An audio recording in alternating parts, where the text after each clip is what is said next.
Good morning. Good morning from not what I was reporting last week of sunny Seattle, but our rainy Seattle. We are out to embrace it like we are embracing everything right now.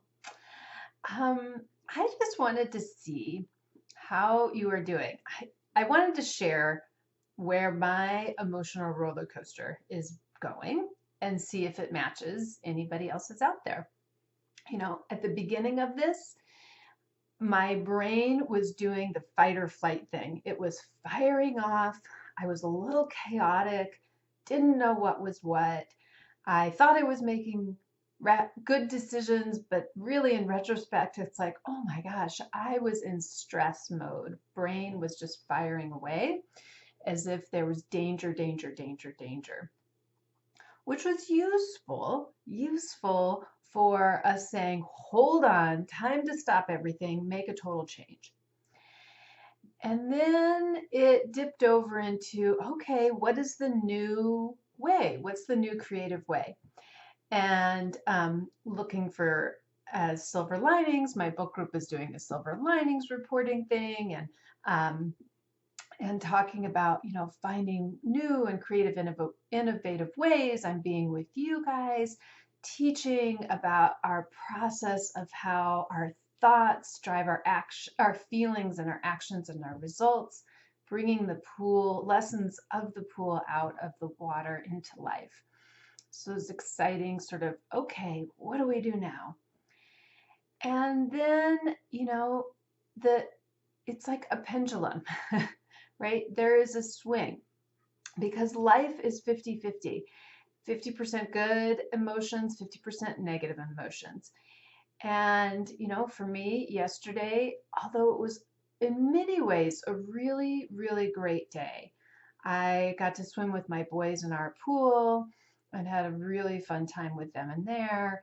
And I played cards on Zoom with my mom and my niece and had really great things. Um, but I also had a disappointment.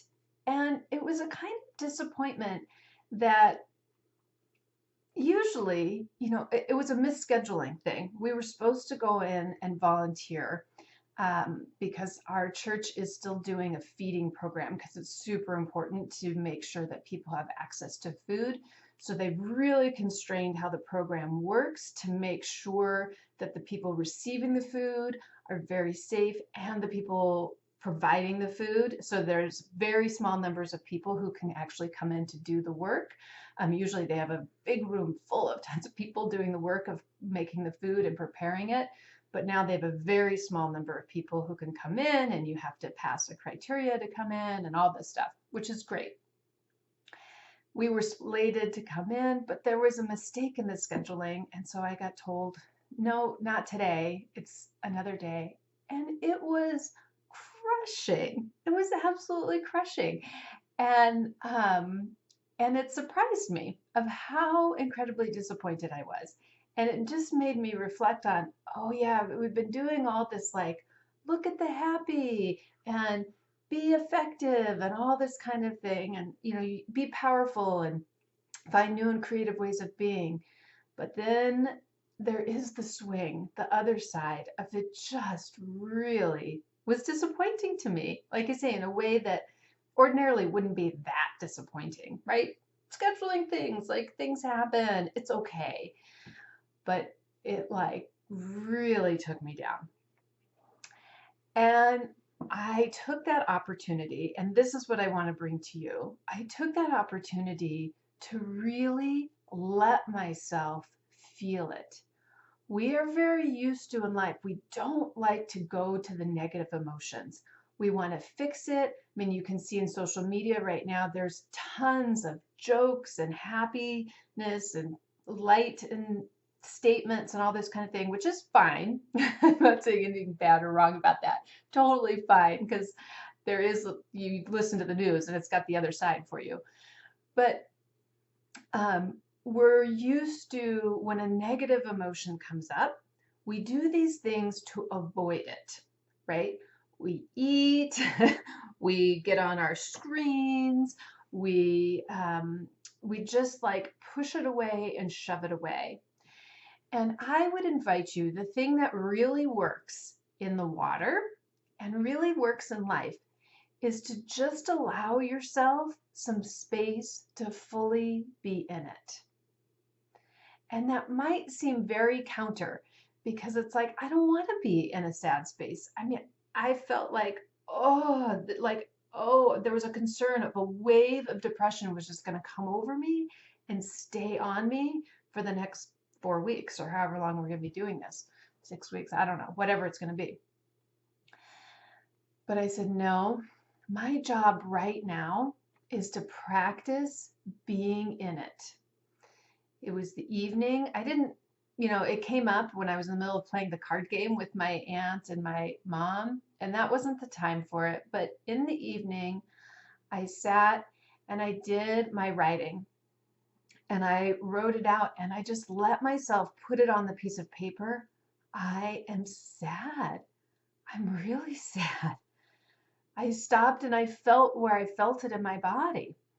And I just let myself be in it. And I then reminded myself, I wrote down, when I feel a feeling, it's not going to stay forever. It's just there, it's just energy, and it will pass through. And I let myself feel it some more and allowed for those thoughts. I wanted to watch my thoughts. It didn't go to my thoughts saying, oh, this is going to be the way it is forever. I wrote that down even. That is a thought. I'm going to feel this sadness, and now this is what it's going to be forever. No, this isn't true. What is a more true thought? This is just a feeling I'm having right now. This is a moment in time.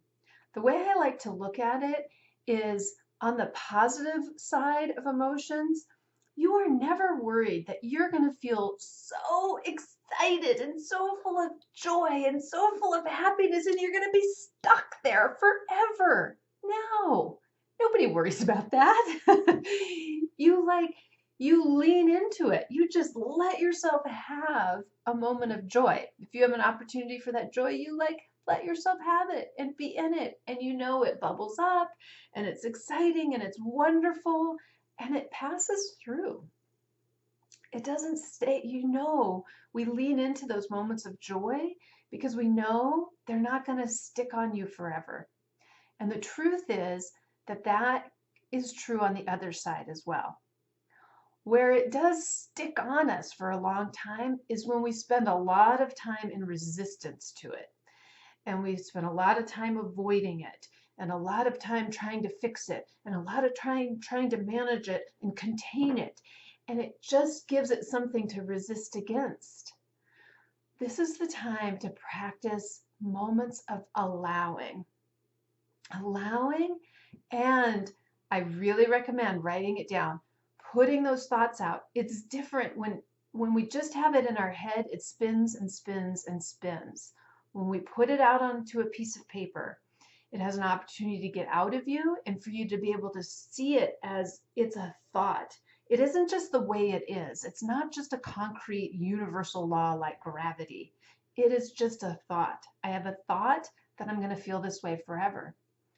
But the truth is, emotions move through. Their energy, they're created from our thoughts.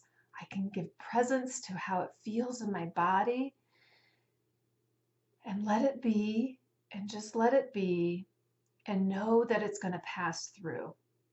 And it did. It passed through. I was sad.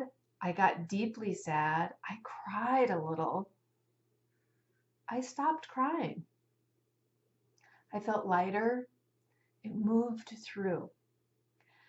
I would really invite you to allow yourself to build the skill of not resisting it, but allowing yourself to be in it, to know, yeah, there's going to be sad times. I don't have to 100% distract myself with social media or with jokes or with lightness and try and force it to be something that it's not. It's okay.